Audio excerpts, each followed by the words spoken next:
Welcome to Velvet Legends. It's the show where we point the spotlight on selected entertainment professionals and tell you how we create art. Our legend today began her professional career right in her hometown as a dancer for the Ballet Clásico de São Paulo in Brazil. As a dancer of the Cisne Negro Chia de Dança, she had the chance to perform and tour for about 7 years all over Brazil, as well as in Argentina, New York City and Canada. In the year of 1994, she took the possibility to move to Europe, where she worked for several German theaters, not only as a dancer, but also laid her way to her choreographing and managing career, all the way to ballet director of the Mainfranken Theater. After 21 years of professional engagement and contribution to ballet, operetta, musical, show and event productions, she took her current position as head of repertoire, choreography and circus art for a cruise company with 7 ships and therefore 7 theaters with roughly 1,000 seats each, playing shows every single day. Every year she is working with about 120 dancers as well as actors, singers and acrobats. Managing worldwide auditions will only be one topic that we will discuss today. Greetings and welcome to the show, Fernanda Guimarães.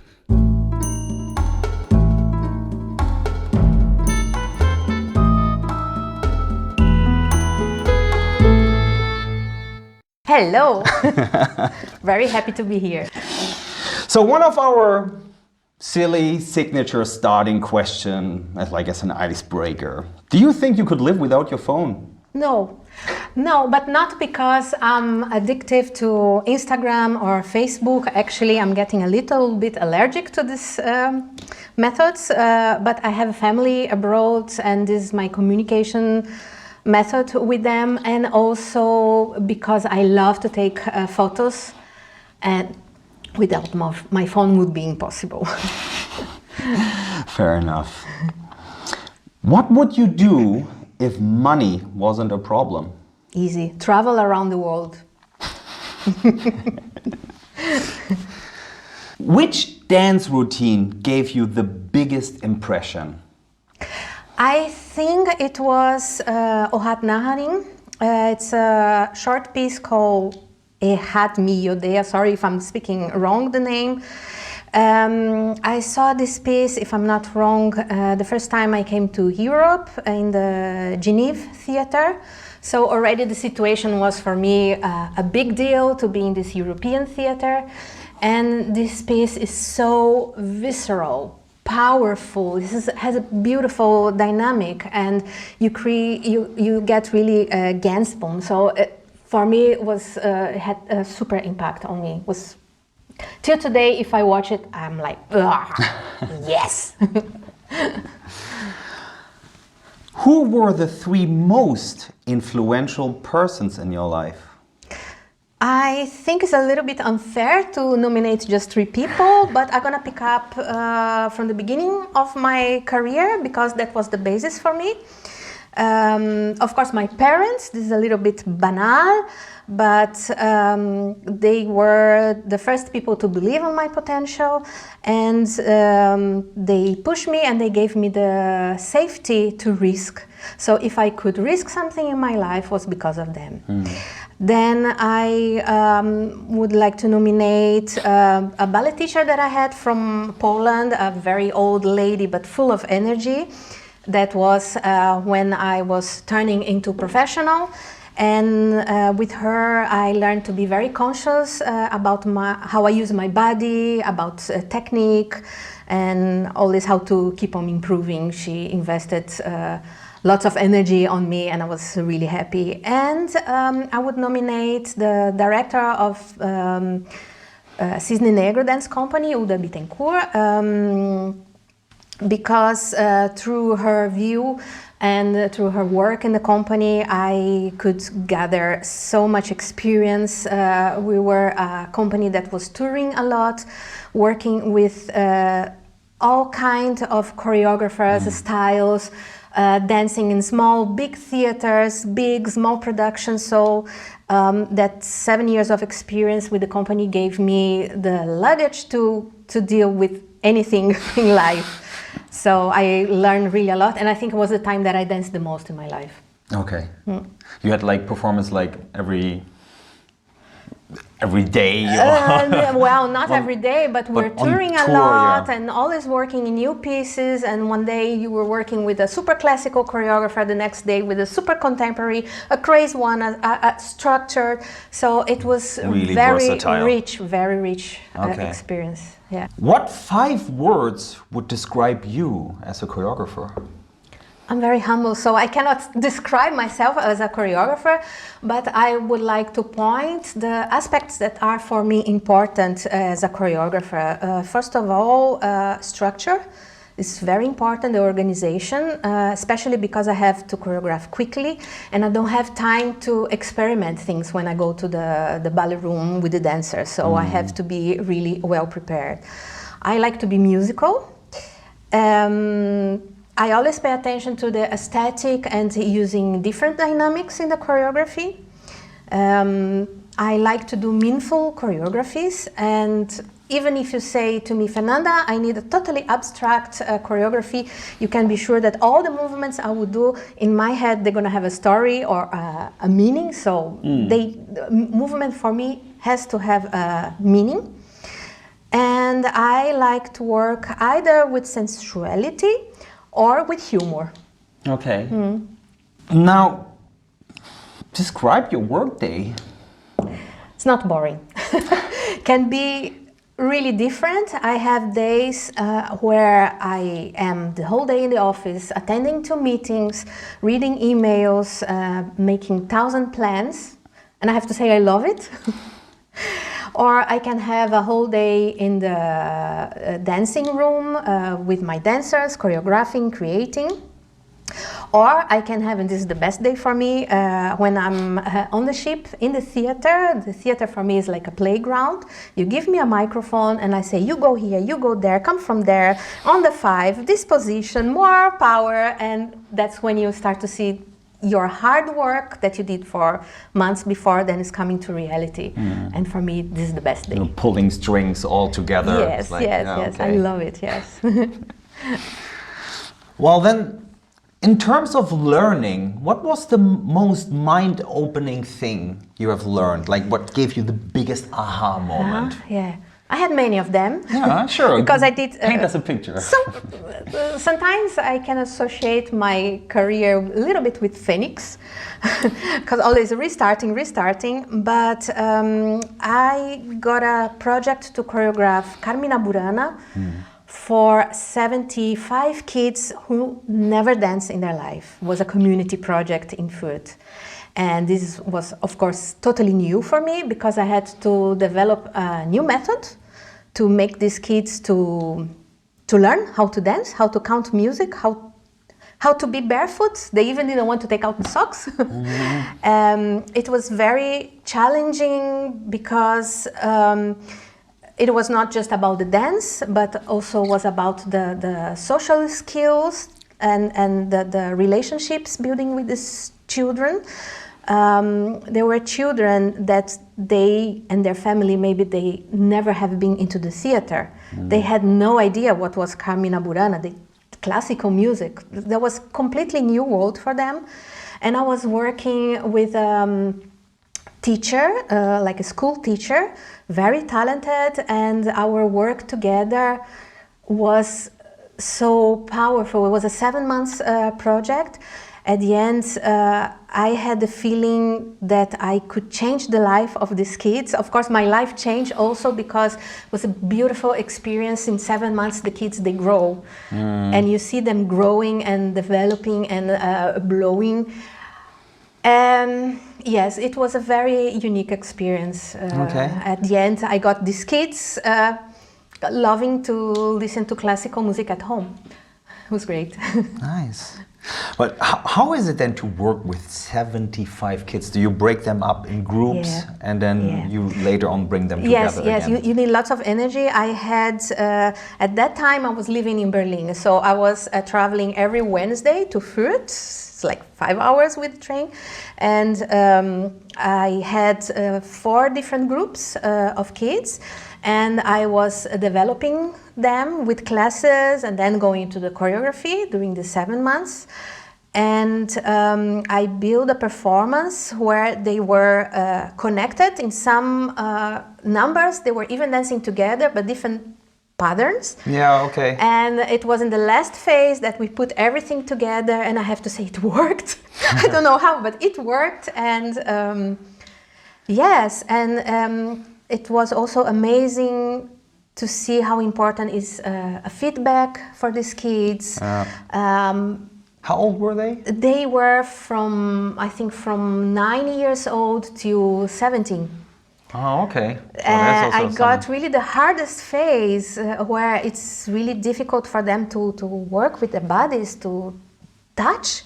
The other one to deal with different themes, because Carmina Burana, you have different aspects, and I had also 3 professional dancers, so that was like they were guiding, and they could see as like how they could get into, but also for them to get away from shame of presenting themselves. And I think not maybe just few of them will maybe work with entertainment or dance, but it was a change in their life for their self-confidence.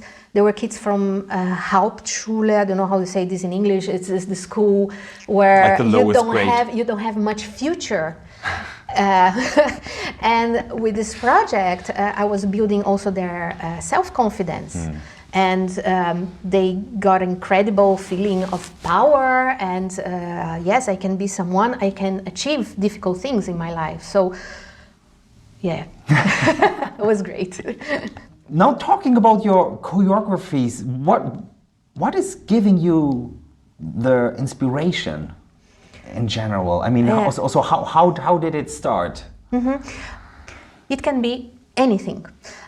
Important is that you open your antenna and to get impulses and inspirations, because inspiration can be a piece of art, a piece of clothes, someone walking in the street, someone fighting, a color, a glass of water, or whatever.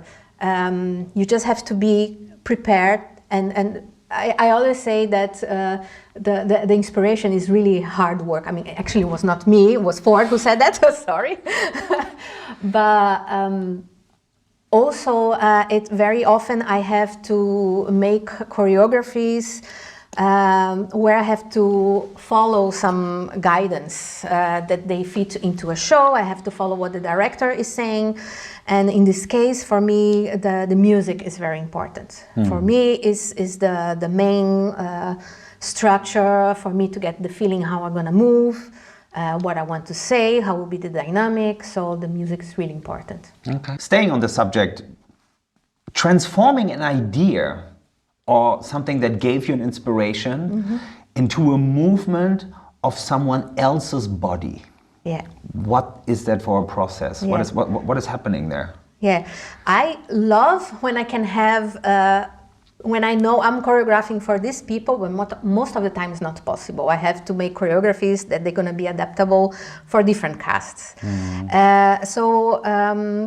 Independent, if I have to follow a director instructions, or if I'm directing and choreographing myself, I need, there is a long preparation before, of course, so I will tell you about the moment where the script is ready, where we define the music, we know which costumes we're gonna use, so all these elements are very important for me.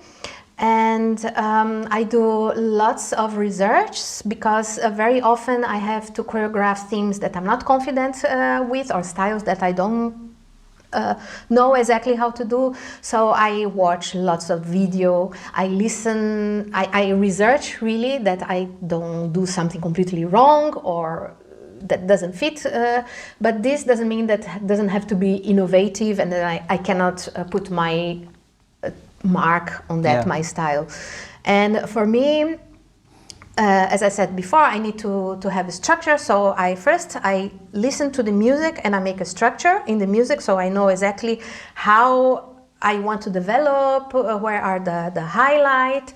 and I know exactly, and then I do something that's really like is really childish, but I need to know which are the people, and I have little papers for the people, so I start to to play Okay. with the formations.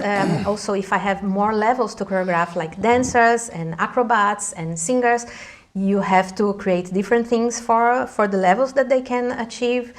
And I have to pay attention how is the scenography, if there is some stage movement, all these things, because I really have to be super well prepared.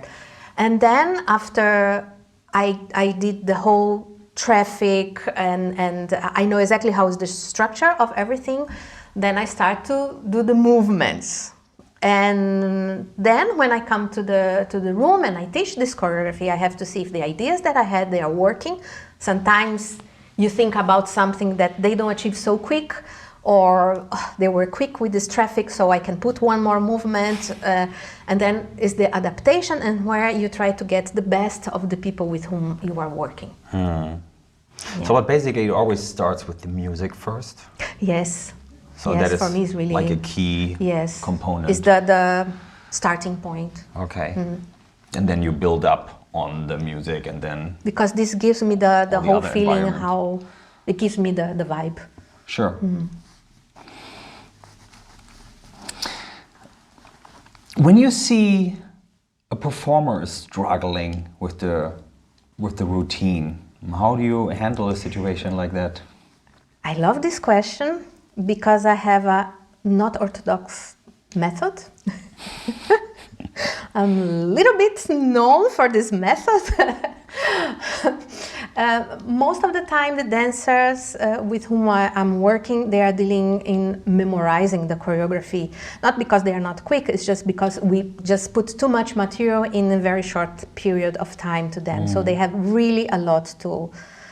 So I use metaphors. I give them some picture or some idea that they can put right away the right movement and the intention, because there's no time for them to assimilate the movement, then put the intention, and then put the interpretation. So I go for it sometimes with very dirty jokes, but works perfect, because when I'm shocking them, they never forget that step anymore.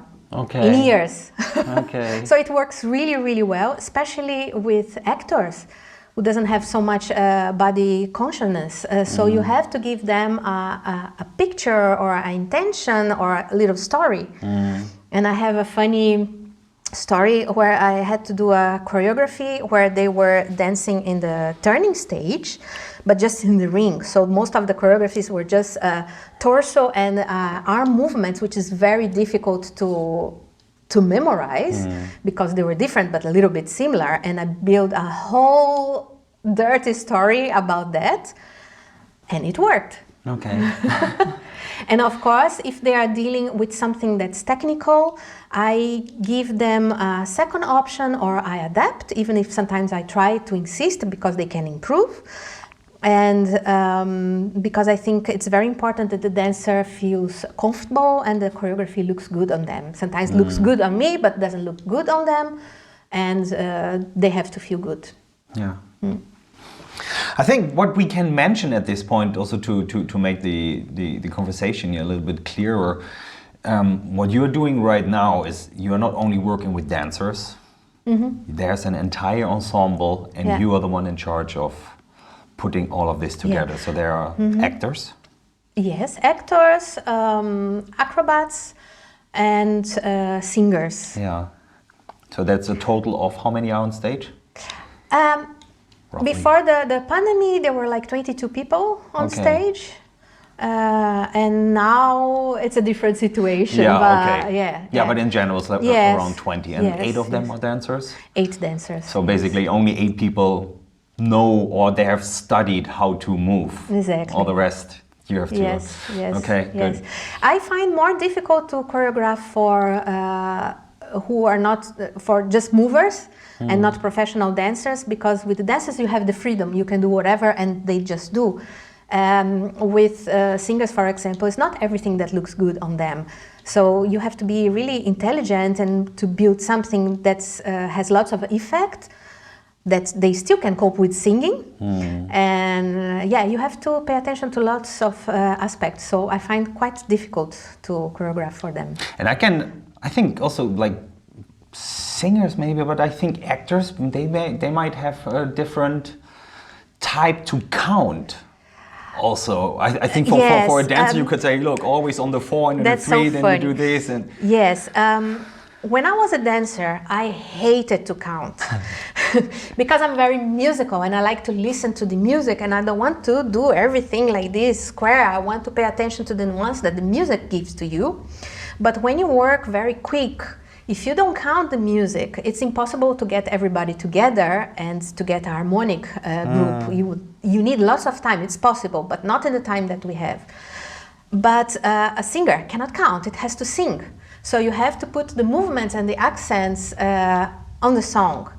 The actors, if they have to speak, you have to put in the words. In the script, but for them it's also difficult, and especially acrobats, it's very difficult for them to count. So either they are really, really musical, or you have to give little elements that they know how to pick up the music. Yeah, it's challenging.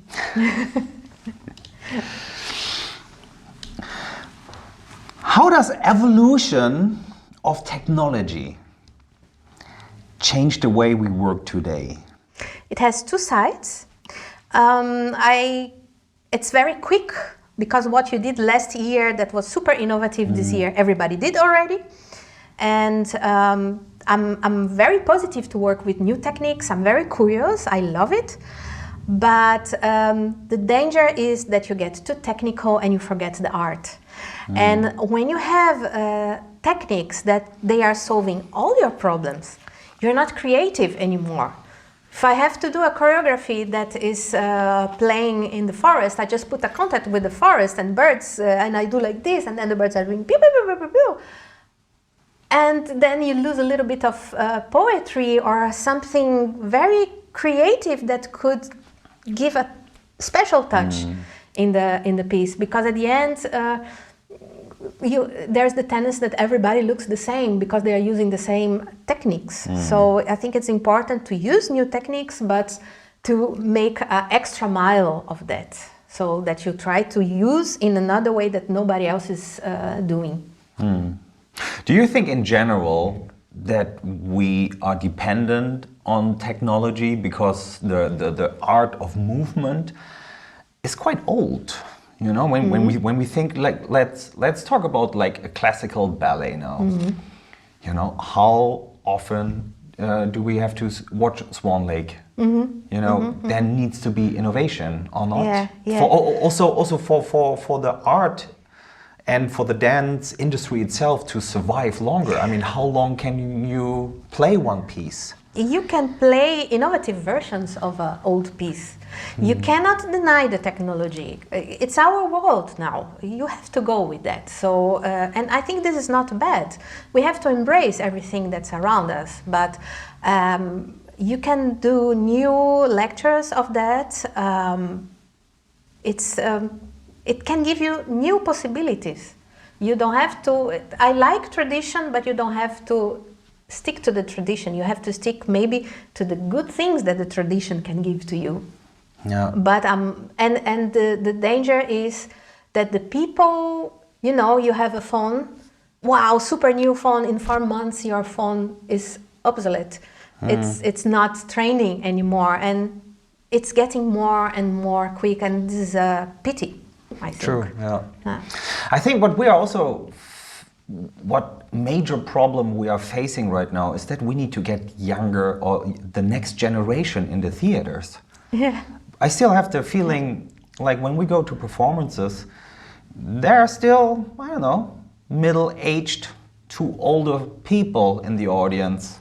But what are we doing when they are not there anymore? Yes. You know, that we need to find a way to... It's a very good point, and not just for the arts, but today you see so many kids, they cannot even sit on a table and eat their meal without watching drawings. So I think it's a big problem for the parents to find this balance and the measure. I think also you cannot forbid everything from the technique from the kids, but I think you have to find a way to stimulate them and to involve them maybe more in art that they do themselves, that they just don't watch, but they see the whole process and they can be themselves also on stage. Like the project you did with the kids. Like the project I did, but also, yes, just them to sit there and watch a piece without technology, it might be not interesting.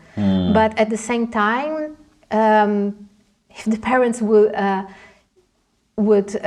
have the habit to just read with their kids, where they can concentrate and have pleasure, just to do like this with a book, it's already another world. True. Well, but also when I think when the technology in the piece is evolving, it is also interesting for the kid again. Absolutely. You know, I think it would be completely different when you, I don't know, bring your little kid to, let's say, Swan Lake, and it needs to look at a classical version, or when there's something with 3D effects and pyro and whatever, you know. I think at that moment the kid doesn't need a phone. yeah, I totally agree. Yes. How important is the perception of the audience when you create a piece? I mean, where does the focus lie? Do you create a show for them, or is it more for the artist that they can express, or is it just you? No, the main focus is the publicum. Okay. Especially in entertainment. Of course, there are many artists, they are polemic and they want to raise questions, and I think this kind of expression is very important. It's very important that we question things also through the art. But that's not my style. I'm not a polemic person. And I think entertainment, you know, it doesn't mean that you cannot surprise them. You can surprise them, but I think to bring polemic into entertainment, it could be very risky. Okay, sure. Especially, for example, in The Sheep, we know the guests, they come to the theater without paying, so for them it's easy to leave the theater if it's not entertainment enough, if they don't feel talking to. So, especially in entertainment and in The Sheep, where the people are spending their holidays, you have really to think well, what are you doing? Also the themes. The people leave the theater if you don't do the right thing. And I think also the attention span is way shorter. You know, like for example, when it's our shows, they know that they can go to the theater for 2 or 3 hours. I think on The Ship that, you know, the attention span is going so much. Yeah. You need to grab them immediately. Yes. The shows in The Ships, they are shorter because there are other elements involved. You have to coordinate with the dinner time, with the time that they're going to spend after the show in the bars. That's also very important. So it's when we think about producing shows, we don't think just about the time in the theater, but we think about the whole dynamic in The Ship. It's much more complex. Yes. Let's talk about the economical structure of a show. I mean, how's the balance? You know, when you start from scratch, for example, where does the money go first? When you have a budget and a show, what's happening first? I think it depends of the goal that you want to reach with the show. That's a very difficult question for me because I don't deal with budgets. But some shows... Okay, then let's say maybe for your position, you know, because you have to call for a budget that only belongs to you. Where does the money goes first? Yeah. Comfortable shoes. Okay. Costumes that they are proper to dance with a good material. But it really depends of the idea, because sometimes you have a show where the focus is the scenography and the technique, so the whole budget goes there. Sometimes you have shows where the music is super important. You have to invest in a composer or a nice cut version of the music. So I think it really depends of each show and the idea that they have behind. Okay. Now, we already had some informations about working on the ship. Where's the difference between a land-based theater compared to the one on the cruise ships? I'm gonna take two aspects. First of all, the speed. In normal theater, you have for a production, you have 6 weeks to do the rehearsals. You plan this piece with more than 1 year in advance. Everything is much more structured. And you work with an ensemble that's used to work together. So they have already their harmony and their dynamics.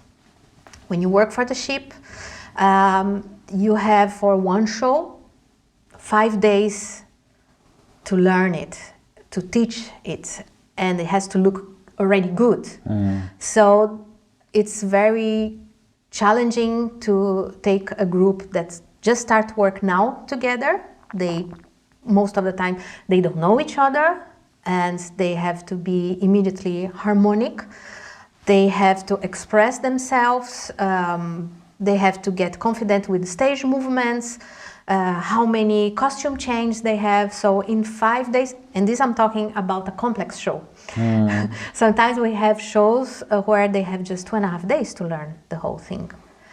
And then they have to deal with all these different shows, and you cannot get confused that on 5 is the arm. No, but that wasn't the other show, you know. So it's really lots of information. So this is the first aspect, that in the ship you work much too much quick, and still you have to achieve a good quality, because this is very important for me. The other aspect is the social aspect, because when you work on land, of course there are conflicts and so on, but you go home, you go to a restaurant and say ciao.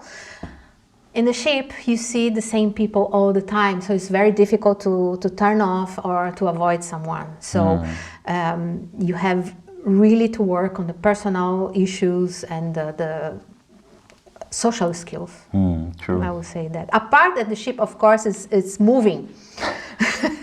So you have the safety issue that you have sometimes to adapt choreographies because it's too dangerous and you have rough sea.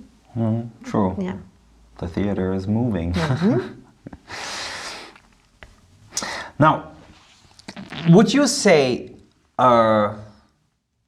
dancer working for cruise ships has to undergo more stress than a land-based dancer? I would say yes, but because you have more time on land,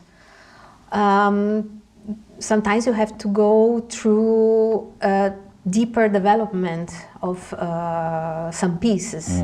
So it can be also quite stressful, but if you get injured, for example, probably you have someone that will substitute you, or if a costume got broken and you were in the middle of the sea, how do you do that? So in the ship you have to be much more adaptable, flexible, and you have to think quick. Well, there's this word outside in the dance industry that when you apply in a, let's say, normal land-based theater and you have the cruise ship on your CV, some theaters or some directors, they don't like to see that. It's like, I don't know, it is... Yeah, it can happen, and I think this happens when this theater director is not aware of how the cruise ship industry developed. Today, to work in a cruise ship is much more demanding than before. I always say to my dancers, after working for a cruise ship, you are not afraid of doing anything in your life, because you deal with so many different situations that you have to overcome. You dance so many styles. you are every day on stage. You cannot deny that you get lots of experience. And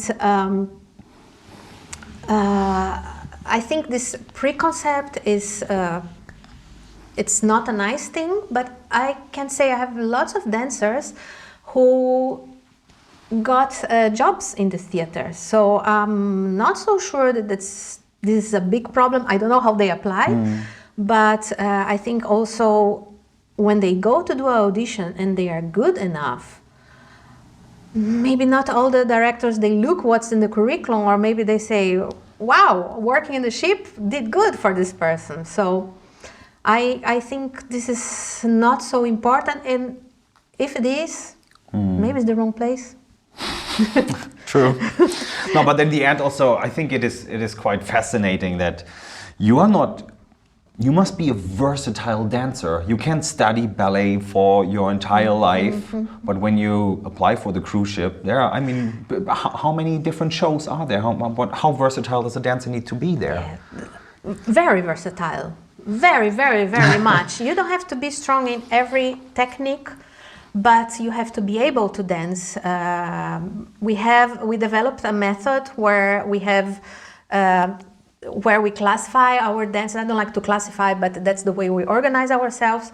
Dancers, we always take one that's stronger in ballet technique, the other stronger in Latin or hip hop, the other one is very strong in contemporary, and then you have one that's super versatile that can do everything. So we try to combine these people, and sometimes you can get very surprised because you have a contemporary dancer that developed and becomes a super entertainer. So, and I'm very proud because as I come from the theater, I try to work as much as I can as I worked in the theater also with the cruise ship. So one thing that we implemented and that I think that no cruise ship implemented before is to give to the dancers daily training like you have in the companies. We always start our days with the ballet training. Now we develop and we do other kind of workshops depending on the choreography. Sometimes they have a choreography that's more based in hip hop, so you have a hip hop workshop before. But we try really to keep on developing them, and it's mandatory that they keep on doing training on board so that the technique doesn't go down and they can keep on developing. Now you're holding worldwide auditions for that cruise company with 7 ships and therefore 7 theaters and therefore 7 times a cast. The logistical process behind this, running these auditions, that must be massive. Yes. How's the process? It's a very complex process. I don't do that alone. I have people taking care of the whole casting process, but I have my methods, and I have to say, with home office and everybody doing auditions through videos, I'm a little bit afraid of it because when I do audition, I don't check just if the dancer is a good dancer. There is much more behind that. Personality. I have to check that this person can assimilate corrections very quickly, that this person can be versatile, that this person is resistant. You have wonderful people in the beginning of the audition, and then during the hours they start to go down. And you have people who you are like, okay, let's give one more chance, and then you see they are fighters. For me, it's very important to check the social skills. I can read in between the lines, because I know that this will be a problem. If you don't have social skills, you cannot go on the ship. And I like to feel the energy of the dancers. That's why I like to do presential auditions. We had lots of Italian dancers because that was the best market, because we got good dancers who were telling to the good friends, come to this company. So the people knew already in advance how we were working. and the auditions there, they were getting more into the point. But we are really doing everywhere, from New York, South Africa, Spain, Poland, Ukraine, everywhere. Can you see a difference there already by the dancers there? Is there? There where? No, like can you see a difference when you're casting all over the Yes. places? Like how do the dancers differ? Yes, I can tell about the first audition we did in London. There were so many people, but so many people wrong for the for this job applying. They were totally out of place. And everybody was super professional. You had people coming with eyelashes. It was a Sunday, 10 in the morning. They coming already with the eyelashes, the photo, really professional photo, and so on. And you have places where you see people are much more relaxed, or yes, or for example, if you go to the United States, it's better to work with agencies. Because the dancers are used to work with agencies, so each country have their own dynamic, and this we have to pay attention, of course. How many people are at an audition in general? It differs. Oh, okay. I had audition with 130 people. I had audition with 3 people. Okay, I see. So yes, it's really different. So you need about 120 dancers every year, basically. Yeah, let's see this year how the things will develop next year. But that was till the pandemic came. That's how we were dealing. We have lots of repeaters, dancers who come for more contracts because they feel good with us. They feel that they can develop, and they like to travel. Because you have to see also, it's just not being every day on stage, but seeing every day a different piece of the world. And this is also, it's a very enriching experience. And I have to say, I feel a little bit like God, that I play God when I'm putting the people together, because this is also a challenge.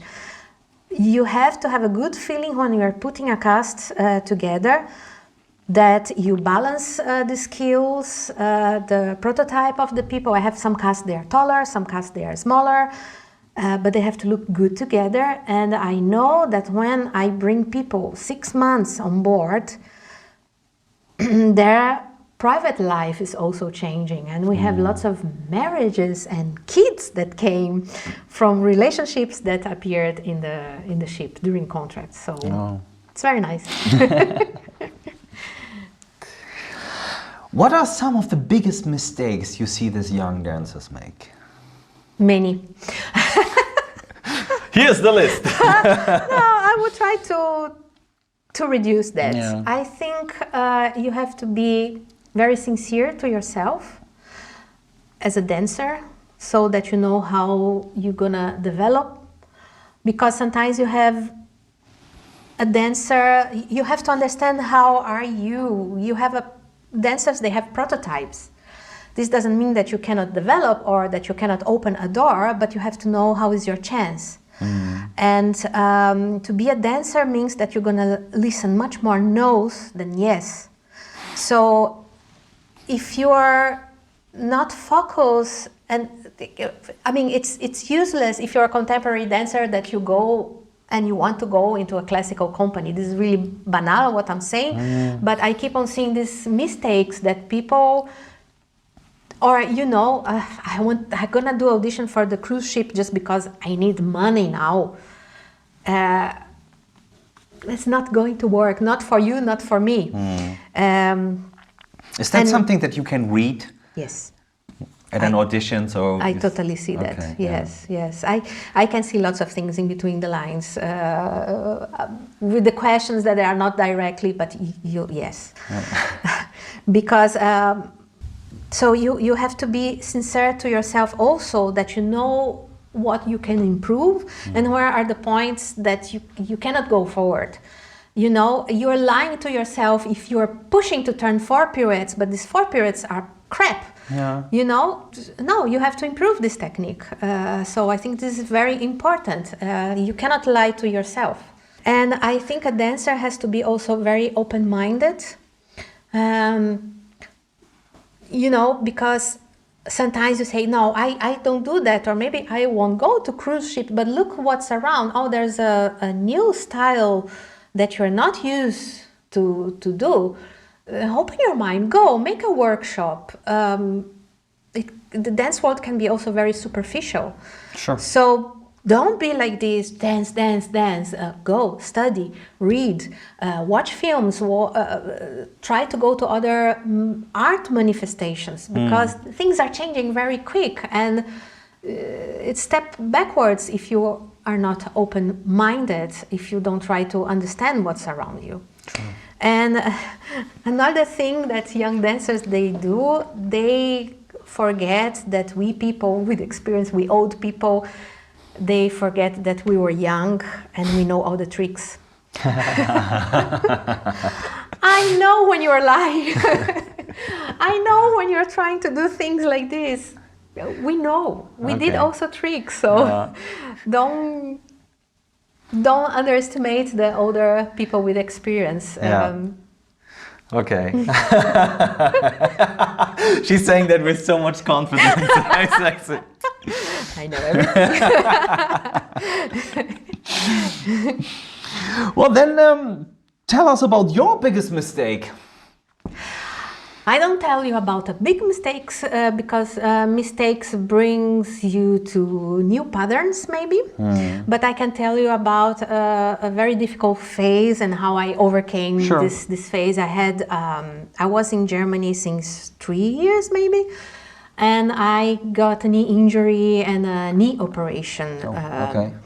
And was not an easy injury because I need lots of time to recover. But of course, my contract, because I got a knee injured, my contract was not renewed. And suddenly I didn't get a job. With that, I wouldn't get a visa. And with that, I will have to go to Brazil. Okay. And of course, I was focused in the physiotherapy. And I was just in time to make auditions in the end of the season.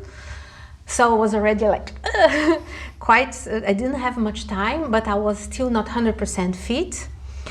And I had also a doctor who said to me, maybe you won't be able to dance again, maybe behind in the last line. What saved me from this whole thing is that I had an open mind, and even if I love dance, I knew I could be happy doing something else. So dance was not everything for me. Was a lot, but I knew I can be happy doing something else. So this gave me the freedom, because I didn't have all to lose. So this gave me the freedom to go and risk.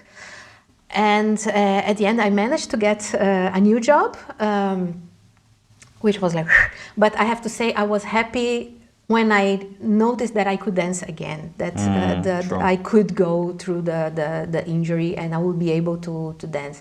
But even I had one situation where I went to do audition and I called the director and I said, look, I just had a knee operation, don't come for the big jumps in the class because I cannot do big jumps. And that's exactly when this director came. After I was doing there the whole audition, he came just for the big jumps. He said, thank you very much for coming. Come again when you are healthy again. Okay. So this bad experience gave me also how to be respectful with these people who are trying to get a job or who are dealing with injuries. That's a normal thing in the dancer life. And that's why my advice also for the young dancers is have a plan B and C that you're happy about, because it can be poof like this. Yeah. What would you like to work on in the future?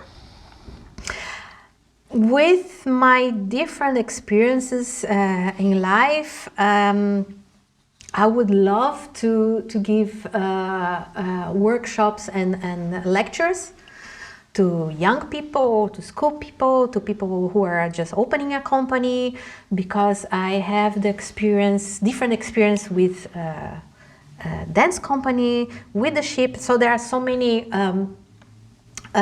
subjects that I can talk about and divide my experience, not just tell you how to do the things, but I would love to share with people my experience, because it's very fun, and I have so many stories to tell, and I would love to do that. Okay. Yeah. Sounds very promising. Call me! What do you think is the most underrated job in the entire entertainment industry? I don't know if I'm going to be fair, but I will say the dancers, because that's what I know. Dancers are young, they have a passion. If they are dancing, it's not because of the money. They are dancing because they love to be on the stage, and there are many people who just use that and use the dancers. You know, they are very. They can go through so many bad situations to make their dream possible, and I think this is not fair. You see, in the theater, you have musicians. They have a very strong syndicate. You know, they have a support, and okay, it's 6 o'clock. Ciao, they go. And a dancer stays till 7 in the evening, working, and I find a pity when, just because the dancers have a dream and that they are so young, I find a pity when this is not respected. True. Fair point. What is the best piece of advice you have ever been given? I would say something from in the beginning of my career. When I entered this contemporary company in Brazil, I was coming from the classical ballet. And I was very much inside of my comfort zone, and I felt good the way it was. And then the director, she came to me and said, Fernanda, because she knew I had potential, you have to give more. And she was really angry with me. You have to give more, you have to give more. And this was like, oh, maybe I'm not good enough. And I got a little bit angry with that, and then I was throwing myself in everything, and I discovered a new world. Okay. And I think that was a push that was really necessary for me. And if I can give a good piece of advice, again, is get out of your comfort zone. True. Tell us maybe also when this transition happened from you being a dancer and stepping into this choreographing and managing world. I mean, what happened there? Already when I was dancing in Brazil, I was experimenting a little bit with choreographies, just because I was curious. And then there was a moment when I was dancing in Coburg. I was also doing young choreographing, so I was really motivated to choreograph, but I had a back injury, and I felt, okay, maybe it's the time where I have to change. At that time, I did also musicals, and I was very excited about doing that, so I didn't know if I should study and be a musical actress, or if I should go and be a ballet assistant or whatever. And it just happened that a colleague with whom I worked, he got the direction of a company, and he called me to be the assistant. So, and there I had the opportunity to keep on choreographing more seriously and bigger things. And then when I became ballet director, then I was dealing with really big productions. So it was quite smooth, even if there was this moment that I didn't know, shall I go here or there, somehow the life brought me to the right place. No. And I think also because you learn to have different plan A, B, C already somewhere in the back that makes you a little bit I'm more the queen calmer? of plan B because they always come, always. Yeah. So when we have some emergency, I'm used to think out of the box and you can do this, and I analyze what are the because not every plan B and C, they are perfect. Sure. But also the plan B and C, they can be much nicer than plan A. And yes, it's always better to be prepared and organized. Then you're not afraid of anything. Do you have like a ritual or like a working process? How are you getting prepared? Or what is the advice for someone that is maybe also going in the same... choreograph or? No, like in being prepared. You know, when one of your biggest tasks or one of your biggest powers is to be prepared. Do you Yes. have maybe an advice? How Yes. can someone be prepared? Write down to-do lists.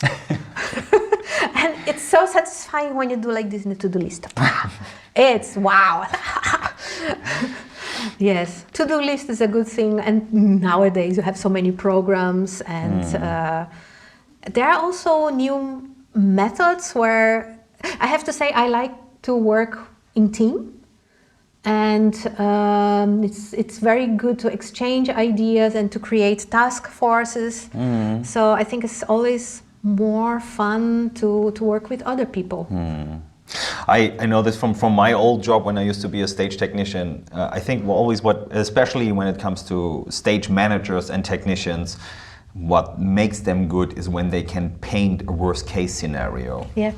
So I think this is, at least for my job, this was always like it's not a good thing to do because you are like this, you're always putting a negative mindset on everything. But at least back in the days when I used to come to a stage, it was always like, okay, when it burns now, where do the people go? Yeah. Or when you hang something and then you think like, okay, but let's say this will fall down in the middle of the show. What would you do? Yeah. So, and doing this, I mean, But it's an exercise and it's fun. So yes, exercise your mind. Yeah. I like also to play games with my own mind, and even if you picture the worst scenario, it's fun to see how I would react if this would happen. Have fun. What are you currently working on? Yeah.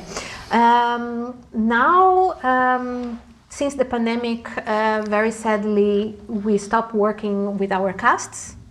And we're working during the whole year with guest artists who were coming on board with their own shows, but no dancers, or very, very seldom. And now we are working in implementing a cast again. It will be different than before. I think the world changed, the mentality of the people changed, and we have to change that also. The budgets, they change as well, but I don't see that as a negative way, because every new beginning is a new opportunity, and it's an opportunity to make things better, differently, more creative. And for me, it was very important to go through this time using the creativity. We were in lockdown, we were for a long time we were not working, and we are lucky that in Germany the state was paying you to stay home, but I used the time to learn new things, to rethink about everything. And I was with my team, we're doing lots of brainstormings, and it didn't matter if these ideas will be used or not, but we were exercising the minds, and the result was amazing. How creative, how many different things you can do, how innovative, how daring we were thinking. And I think that everything in life has two sides. The two sides of the coin everything has a negative and a positive, and you have to stick to the positive side of the coin, even if it's something very, very bad like this pandemic. And we are working on bringing our dancers again to Yeah. the ships. Yeah. Are there any upcoming shows that we can talk about? Or At the moment, we managed to install all 4 acrobats in every ship, and we developed a show with them already last year. It's already 1 year old, and it was a very funny situation. We say in Brazil, you do the lemonade with the lemon. I think everybody knows that, Yeah. no? And we end up with 4 acrobats on board. Everybody was sent home, but these 4 acrobats, they couldn't go home. One was from South Africa, 2 from Brazil, and 1 from Costa Rica. So they were stranded on the ship. wow, yeah. And we did a show with them. And it was an amazing show because it was very authentic. It was a show talking about dreams and exactly the thing that everybody needed during this pandemic. Was exactly the right theme. And at the moment, we installed the show with all the 4 acrobats. And we are working in other formats that they can do in synergy with the guest artists that we still have on board. We're still working with them. I think this is something that will stay. To have part of cast, part of guest artists. And it's very interesting. It's a new dynamic. Well, so then our signature closing question is, if you had the chance to put anything you want on a giant billboard, what would that be? Don't underestimate the next. That's a statement. People can always surprise in a good and in a bad way. That's an amazing answer for this show. Thank you very much for coming in, Fernanda. My pleasure.